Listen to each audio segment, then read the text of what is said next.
Servus, Glück auf und herzlich willkommen zu einer weiteren FC Bayern Reaction. Leute, unser Verein wird 125 oder ist 125 Jahre alt geworden heute.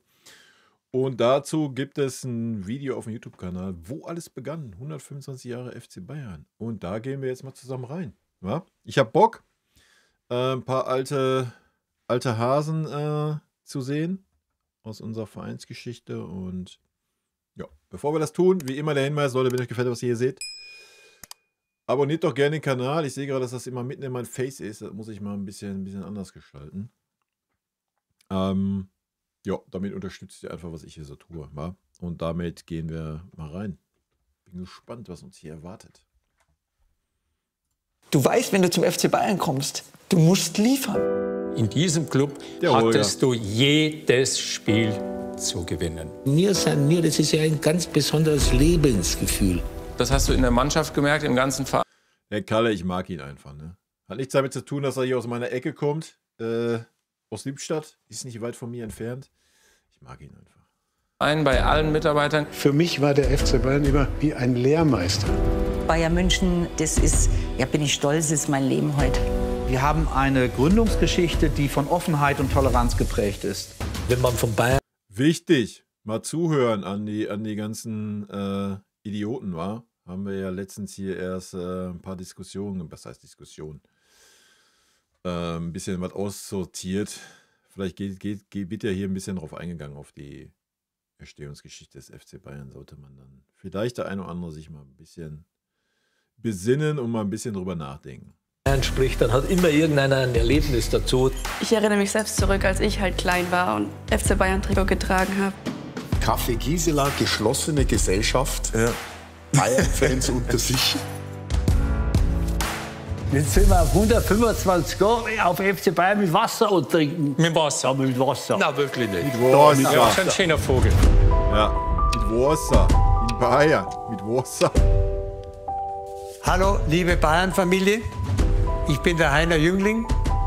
Es ist eine große Ehre und Freude für mich, dass ich euch jetzt an einen magischen Ort, dem alten Café Gisela in München, einladen darf.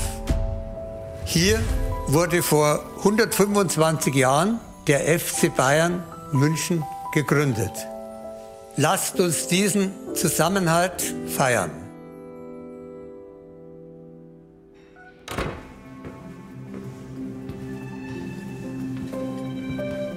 Auge, auch einer meiner absoluten Legenden. War genau meine Zeit. Klaus Augenthaler, Alter. Jetzt habe ich keine Brille, lese mal die Namen. Da bist du, Klaus. Du bist da drüben. Meine Rechte. Holger, du bist in Ordnung, ey. Ordnung muss sein. Der Badi, ne? Wird immer wieder vergessen unter den Namen, die so rausgehauen werden. Die Louis van Gaal bei uns, wird ja immer nur Thomas Müller erwähnt. Auch ein Holger Badstuber hat unter, ja, war einfach gesetzt, ne? Louis van Gaal. Nicht nur Thomas Müller spielt immer, auch Holger Badstuber hat immer gespielt. Und das sehr gut. Man sieht. Ja. Trink mal Weißbier. Ja, 125 Jahre FC Bayern. Für mich war das natürlich eine großartige Zeit. 1995, als ich zum FC Bayern kam. Und davor durfte ich sogar schon Balljunge sein im großen Olympiastadion. Thomas, du hast noch drin gespielt oder im Olympiastadion? Großartige Zeit, den Profis so nahe zu sein als Kind, als Fußballbegeisterter. Holger, du warst auch Balljunge, oder? Balljunge war ich auch, ja. Angefangen 2002, 2003, Bundesliga. Haben wir erst immer Seitenwürstler gegessen vor dem Spiel. Ab und zu hat man auch mal ein Trikot abgestaubt. Also das war natürlich dann das Highlight. Bin ich denn schon so alt? 2005, 2003. Ich bin 75, 76 zum FC Bayern gekommen. War lange Zeit dort und bin immer noch da. Ich kann mich noch gut erinnern, von meinem kleinen Verein FC Vilshofen wurden wir eingeladen zum Probetraining für 3 Tage. Beckenbauer, Müller, Meier, Roth. Ich habe gezittert. Und dann wurde der Traum wahr, ja, mit dem Probetraining und dann ein 2-Jahres-Vertrag beim FC Bayern. Ich kam relativ spät, ich war schon 28 zum FC Bayern. 7 Jahre lang war ich dann Teil der Familie, habe mich sehr, sehr wohl gefühlt. Wir hatten unheimlich schöne Zeiten, auch schwierige. Alter, ich habe ihn gar nicht erkannt. Wild. Zeiten. Auch sprachlich zurechtgekommen? Sprachlich hat es ein wenig gedauert. Und ich hatte schon das Gefühl, dass du auch beim FC Bayern Teil dieser Entwicklung sein kannst, dieser Familie sein kannst, wenn du deine Erfahrung dann auch an die jungen Spieler weitergibst. Das war, glaube ich, dem Verein sehr wichtig und davon lebt der Verein auch. Seine Kultur lebt davon. Dieses Mir hat sich auf jeden Fall krass verändert. Wie gesagt, ich habe ihn gar nicht erkannt. Ich habe mich gerade gefragt, wer er ist, bis ich dann das Bild als Spieler gesehen habe. Mir weiterzugeben. Das ist schön, wenn einer sowas sagt, der vorher bei Schalke war. Du bist der Bayer. Ui, hm? Haben wir reserviert? Ja. Bulle, du? Du? Der Sepp sitzt da. Du da?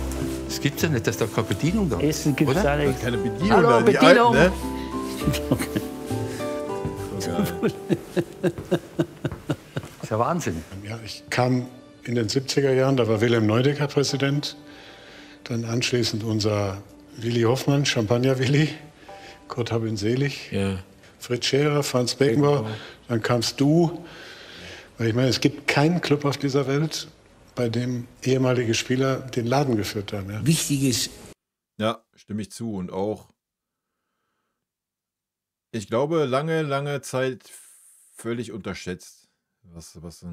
Also wir reden immer über Udo Hoeneß. Ja. Natürlich hat er die Anfangszeit des Aufstiegs geprägt, aber auch ein Kalle Rummenigge hat mindestens, spätestens wo er dann bei uns in der Führungsetage war, mindestens auch 50% Anteil daran, ja? Dass der FC Bayern das geworden ist, was er ist. Das muss man mal ganz klar sagen. Da muss man ihn schon in einem Boot mit dem Uli setzen. Für Kontinuität auch. Du kannst nur ein Mir san mir entwickeln, da wird ja immer so viel davon gesprochen. Aber wenn du natürlich jedes Jahr 10 Spieler austauschst, dann kriegst du das nicht hin. Wie soll ein Spieler, der oft nur ein halbes Jahr da ist, das Gefühl für Mir san mir, das ist ja ein ganz besonderes Lebensgefühl. Und das können sie nur miterleben, wenn sie das jeden Tag einatmen. Und das geht nicht in einem halben Jahr. Beste Beispiel. Gehe ich mit, ne? Gehe ich mit, bin ich 100% beim Uli. Was ich dazu aber ergänzen möchte ist, es kann aber auch nicht sein, dass man aufgrund dieses Mir-san-mir-Gefühls an Spielern festhält, die 2 Jahre lang keine Leistung bringen für das Geld, was sie verdienen. Ja. Irgendwo, ich verstehe das, diese Romantik, ich verstehe auch dieses besondere Gefühl, was beim FC Bayern herrscht, alles gut. Gehe ich 100% mit, ja, wir haben immer zu den Spielern gestanden und ich finde es auch grausam, wenn Spieler kommen und gleich wieder gehen und sonst irgendwas. Aber fairerweise, wenn ein Spieler 10 Jahre im Verein ist und davon die letzten 2 Jahre Grütze gespielt hat und einfach nicht mehr an sein Leistungsniveau kommt, da muss man auch ehrlicherweise dem Spieler nahelegen, den Verein zu verlassen. Ja, und wenn der Spieler sich dann querstellt, dann muss man auch auf alle Mir-san-mir hingesehen, da dann auch Konsequenzen ziehen. Ja, und das tun wir gerade nicht. Und ich glaube, das ist ein Grund, weil man dieses Mir-san-mir immer so in den Vordergrund stellt. Ja. Aber am Ende des Tages reden wir auch über Leistungssport. Ja. Und nochmal, wir reden ja nicht darüber, ein Spieler hat mal ein halbes Jahr keine Leistung gebracht. Ja. Guckt euch einen Leroy Sané an, der seit 5 Jahren im Verein ist und der hat in diesen 5 Jahren nicht einmal mal wirklich eine überzeugende Saison komplett durchgespielt. Ja. Das möchte ich nur ergänzen dazu. Ansonsten, ja, ich erinnere mich an ganz viele Geschichten, wo man merkt, was er damit meint. Ja, ob es ein Sebastian Deißler ist, ob es, keine Ahnung, es gab auch bei Franck Ribéry und so weiter viele Sachen. Wir sind ein Verein, der immer zu seinen Spielern steht und das ist richtig und wichtig. Aber wenn es dann irgendwann ums Sportliche geht und ein Spieler über lange Zeit einfach keine Leistung mehr bringt, dann muss man auch mal... Irgendwann ist ein Maß voll, ja, und da kann man nicht alles immer mit dem Mir-san-mir-Gefühl abtun. Ja, da muss man auch mal Konsequenzen ziehen, meiner Meinung nach. Haben wir 2 zusammen erlebt, Franck Ribéry. Kam zu dir nach Hause an den Tegernsee, eigentlich mit dem Ziel, ich möchte nach Madrid. Ich kann mich noch erinnern, wir hatten einen Juristen, der perfekt Französisch sprach, Dr. Gerlinger. Und ich werde nie vergessen, wie der Gerlinger mit dem Frank aufstand und der Gerlinger sagte zu uns zwei, ja, der bleibt nie hier. Dann haben wir zwei, ohne uns abgesprochen zu haben, gesagt, unisono, ja, natürlich bleibt der. Der schreibt demnächst einen neuen Vertrag, 5 Jahre, kriegt ein bisschen mehr Geld und dann fertig. Das Ergebnis ist bekannt. Frank hat seinen Vertrag kurz danach um 5 Jahre verlängert und ist vor allen Dingen eins. Ich mache 5, hat er gesagt. Ich mache 5. Und hier hat er endlich seine Familie gefunden. Bis heute. Bis heute. Ist er dem Verein nach wie vor extrem verbunden. Und das ist auch was es, glaube ich, auch selten gibt auf dieser Welt, was das anbelangt, ja.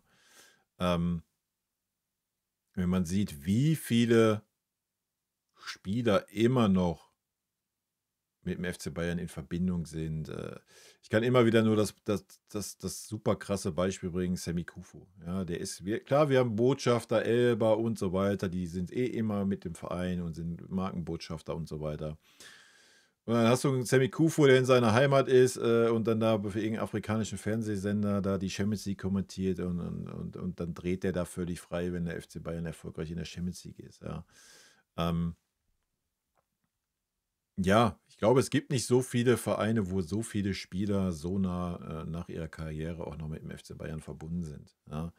Und das ist auch völlig richtig und wichtig.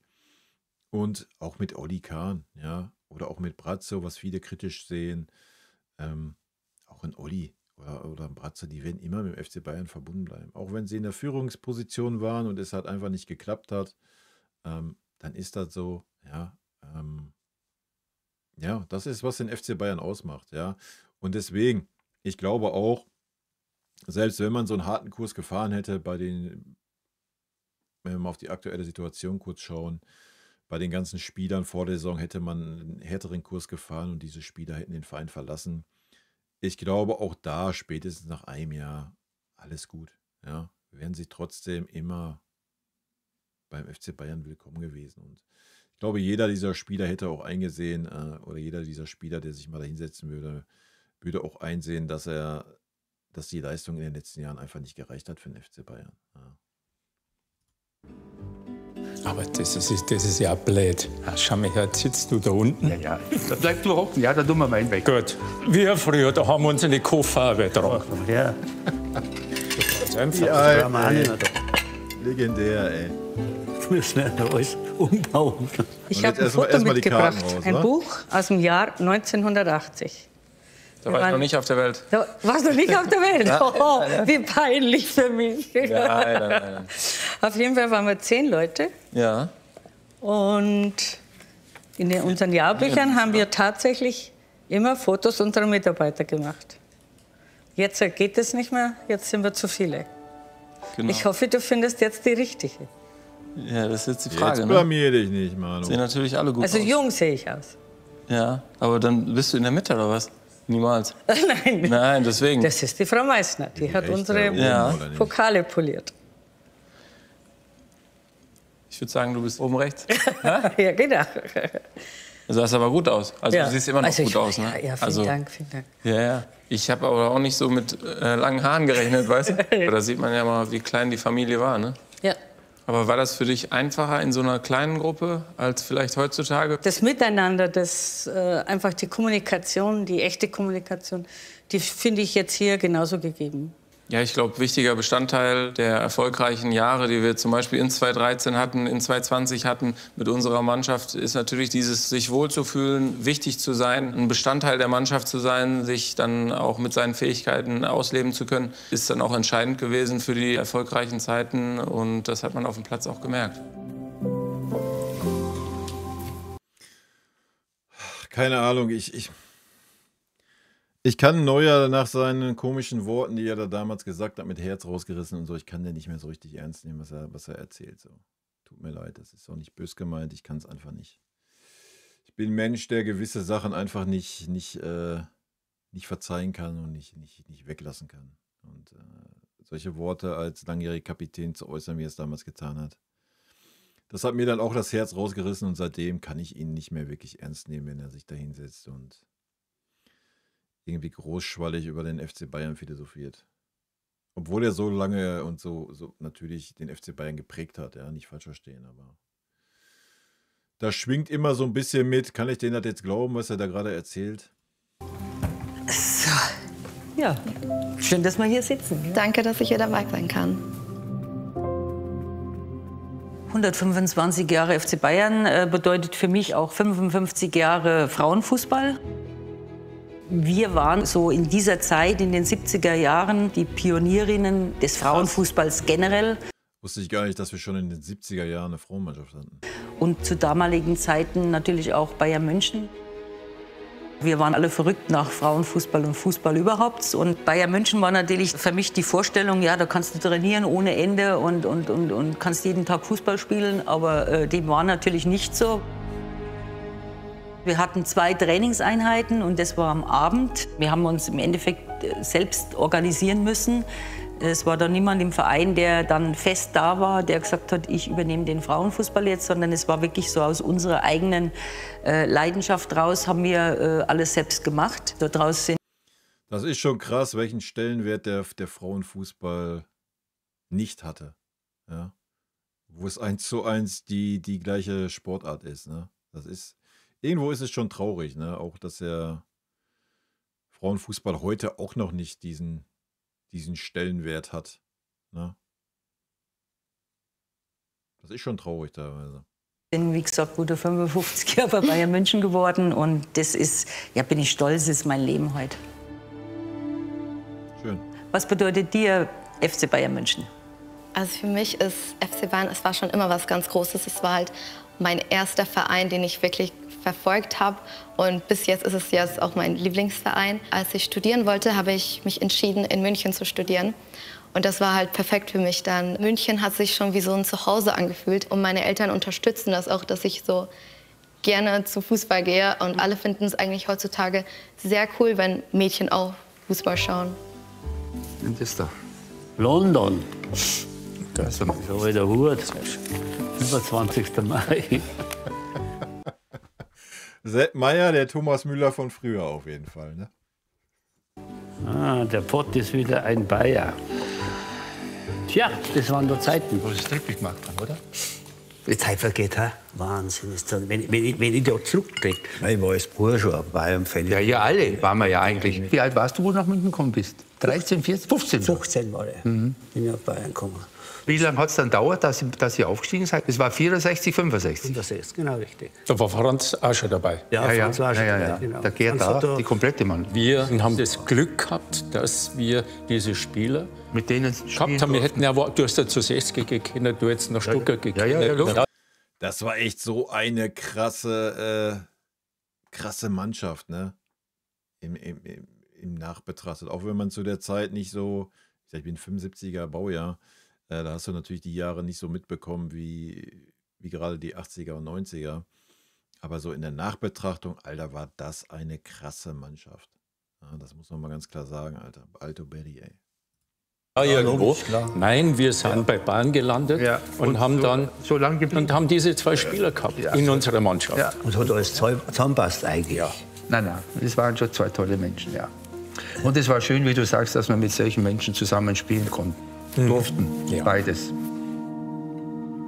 Und ich kam ja dann, wo ihr das erste Jahr beim Aufstieg schon wart, 66. Ja, da hat er das Beste rausgesucht, wie immer halt. Ja, mein erster Kontakt mit dir war das Allerschönste. Wir waren in Stegen im Trainingslager. Am Abendessen wollten die natürlich wissen, wer neue Spieler da sind. Eine kam aus Duisburg, Schmidt.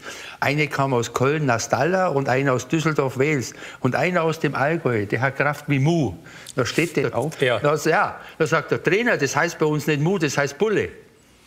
Ab dem war ich der Bulle. Ab dem Tag, das erste, wo ich ihn gesehen habe. Das heißt Mu, das heißt Bulle. Das heißt, auf den warst du noch gut. Stell dir vor, das ist ja so gewesen, wenn du über die Außenlinie eingelaufen bist, dann hat es geheißen, so, jetzt geht's los. Alles andere ist wurscht. Jetzt gewinnt er raus. Genau. Diese Unterschrift, dieser Vertrag bedeutet, dass du ab sofort jedes Spiel zu gewinnen hast. Das hast du zu verinnerlichen gehabt. Ja. Nichts anderes. Und mit dem werden viele heute nicht fertig. Ja. Weil die kommen von irgendwo her und dann verlieren sie noch. Sie Gott, haben wir verloren. Ja. Macht da gar nichts. Ja, gewinnst halt das nächste Mal wieder. In diesem Club nicht. In diesem Club hattest du jedes Spiel zu gewinnen. Genau. Ja? Aber es ist nicht so, dass der FC Bayern nur Erfolg. Ja, das ist, wie es ja Paul sagt, ja, man kann ja über den Paul von halten, was man mag. Aber das ist das, was viele nicht verstehen. Ne? Und es ist bei uns halt auch, oder warum viele bei uns auch scheitern, ist, du musst halt diesen Fokus haben. So, dieser Fußballprofi. Du bist nicht beim FC Bayern und vielleicht Thomas Müller ist so die Ausnahme, ja. Du bist nicht beim FC Bayern und machst so einen auf Larifari, so Serge-mäßig. Ich meine, der ist immer noch beim FC Bayern, schon traurig genug. Aber das ist halt auch so ein großes Problem, wenn du zum FC Bayern kommst und irgendwie denkst, so, ja, wie viele haben wir davon gehabt, die Talent ohne Ende hatten, ja. Du musst den Fußballprofi leben halt, ja. Und musst halt diesen Anspruch haben, wirklich jedes Spiel alles geben zu müssen, zu können. Und ja, das stelle ich mir auch nicht so einfach vor, ne? Nein. Ich habe die Zeit miterlebt, dass du um Platz 12, 13 gespielt hast. Ja, dass wieder Paul Breitner kam und Kalle Rummenigge groß wurde, hat uns der wieder so auf Vordermann gebracht. Also wir sind der FC Bayern, wir wollen nicht am Platz 14, 15 spielen, sondern wir wollen um den Titel spielen. Das war meine schwerste Zeit. Ja, wenn du im Ruhrpott aufwächst und der große FC Bayern dümpelt im Niemandsland der Tabelle rum. So länger man bei Bayern ist, umso mehr schätzt man das auch. Ich glaube auch, dass viele Spieler, die länger bei Bayern München waren, so ein Gefühl nie mehr haben werden. Wir hatten das Glück natürlich in dem Jahr, als ich gekommen bin, dass wir wirklich eine gute Mannschaft hatten. Und wir haben es in der Saison tatsächlich geschafft, ins Finale der Champions League zu kommen. Und dann hat uns Man U in das Tal der Tränen gestürzt. Also das war schon eine ganz, ganz bittere Niederlage für uns alle. Aber in der Mannschaft hat sich trotzdem was entwickelt. Und das zeichnet, glaube ich, diesen Verein auch aus, dass es immer wieder Spieler gibt, Persönlichkeiten gibt, Mannschaften gibt, die irgendwo Niederlagen erleiden. Aber ja, die Persönlichkeiten, ja, das entwickelt sich, aber das ist ein gesellschaftliches Ding, das entwickelt sich alles ein bisschen anders aktuell. Du wirst es nicht mehr so haben. Wir haben es ja letztens erst geguckt im Livestream, da FC Hollywood.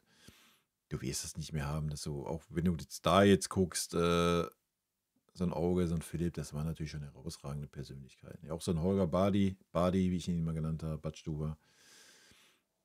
Auch ein Linke auf seine Art und Weise. Weiß ich nicht, ob das heute immer noch so ist. Ja, ist schwierig, so von außen betrachtet. Aber es auch schaffen, aufzustehen. Da war eine besondere Energie auch in der Mannschaft. Ja. Wir wollten unbedingt diese Schmach ausmerzen und diesen Pokal unbedingt wieder gewinnen. Und am Ende wurden wir für unseren grandiosen Kampf tatsächlich belohnt. Und das war für uns natürlich alle das Größte. Euch ging es ja ähnlich, ne? Genau das Gleiche eigentlich erlebt. Und bei uns war natürlich die Fallhöhe unglaublich. Wir hatten die große Möglichkeit, zu Hause, daheim Champions League-Sieger zu werden. So wild, Alter. Aber auch da war es so.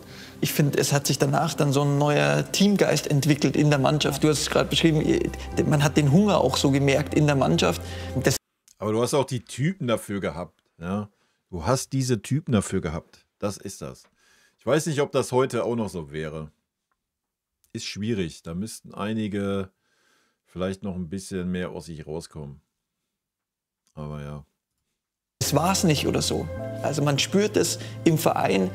Es zählt natürlich der Erfolg, die Entwicklung, aber ich finde vor allem, das mit seinen Mannschaftskameraden sich zu messen auf dem absolut hohen Niveau und keiner lässt irgendwie nach, sondern jeder reißt den anderen dann eigentlich noch mit nach Niederlagen. Also der Anspruch war ganz oben. Das hast du sehr nett ausgedrückt. Man musste sich innerhalb der Mannschaft messen. Ja. Bei uns gab es auch auf die Socken.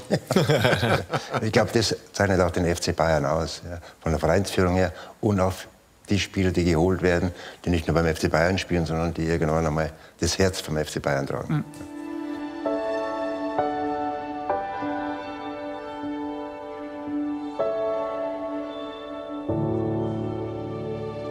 Servus. Servus. Ich mach so diesen hier. Hi, grüß euch.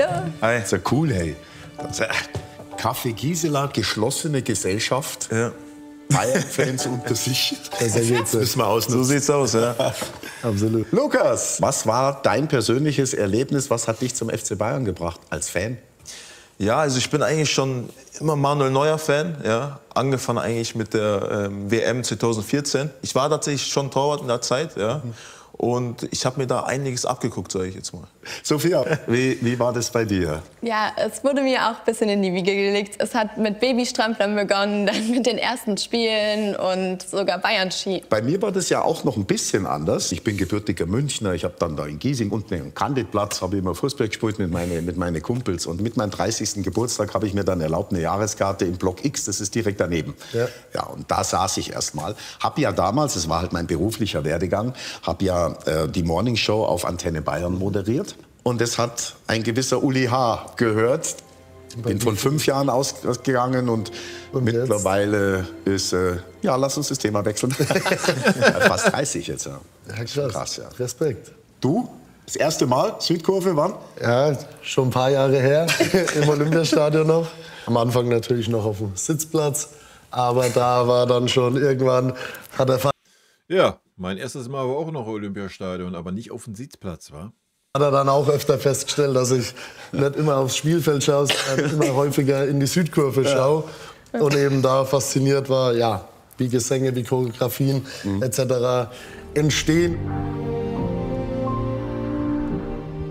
Ihr seid ja da auch wirklich, auch alles, was diesen Verein ausmacht, wie er entstanden ist, oder auch mit der Kurt-Landauer-Stiftung, ja, dieser legendäre Präsident des FC Bayern in dieser schlimmen Zeit damals, weil das natürlich auch ein echtes Interesse. Ja, ich schenke mir jetzt weitere Kommentare, habe ich ja am Eingang des Videos gemacht, war.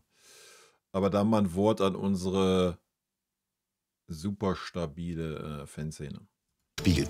Ja, absolut. Und das ist eben sehr vielen von uns eben auch ein wichtiges Thema, dass wir eben zurückblicken, wo kommt der FC Bayern her.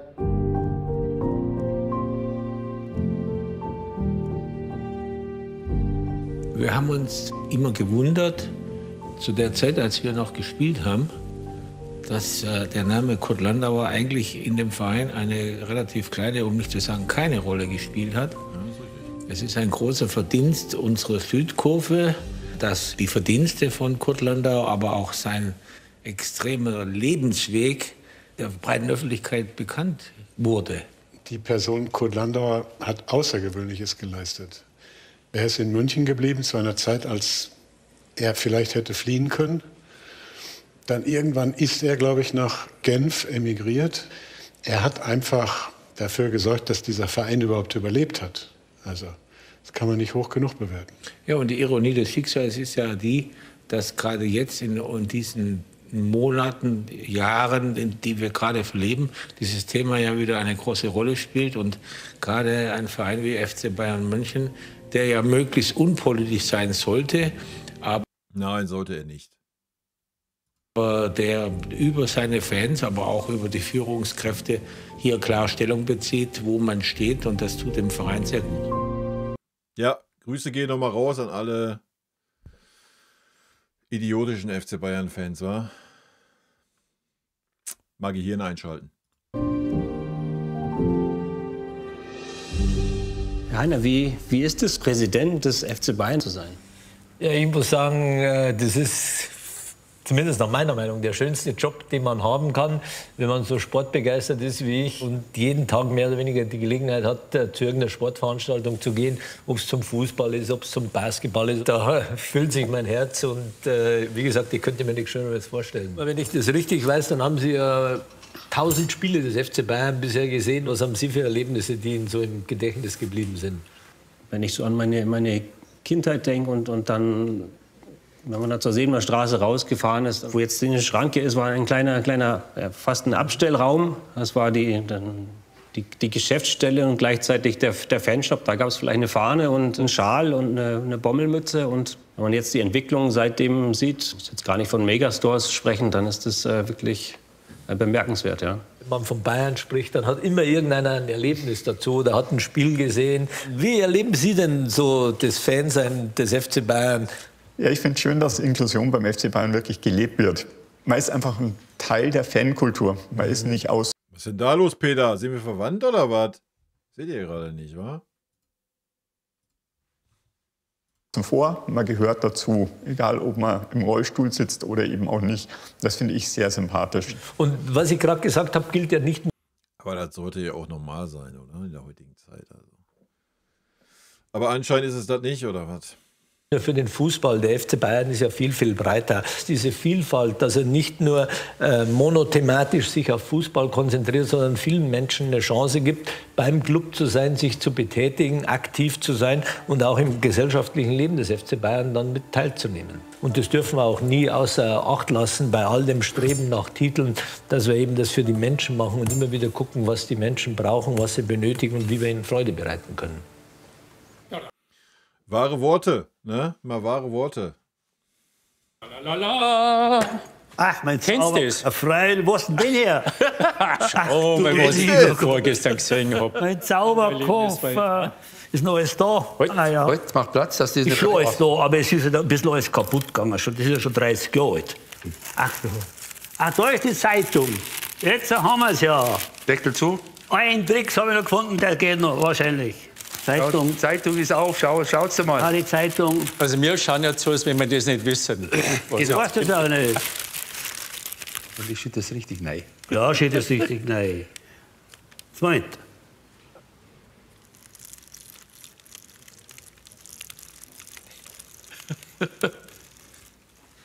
Da, sind alles auf die Hosen. Das mache ich. So. Kein Wasser da, kein Wasser da. Jetzt werden wir so mal ein bisschen rumdrehen. Moment schnell.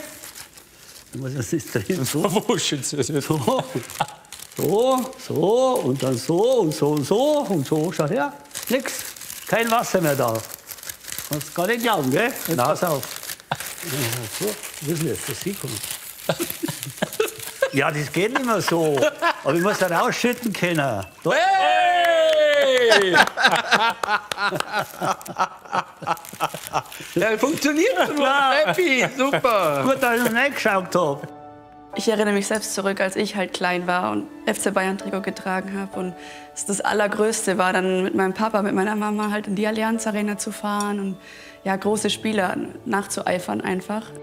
Und heute ist es so, dass man selbst ab und zu da spielt, das Bayern-Trikot trägt in vollem Stolz. Und jetzt bist du einfach einer von den großen. Ja, es ist so surreal irgendwie. Ja. Und es gibt ja ganz viele kleine Mädchen und Jungs, die davon träumen. Und da sieht man sich, glaube ich, immer wieder selbst auch.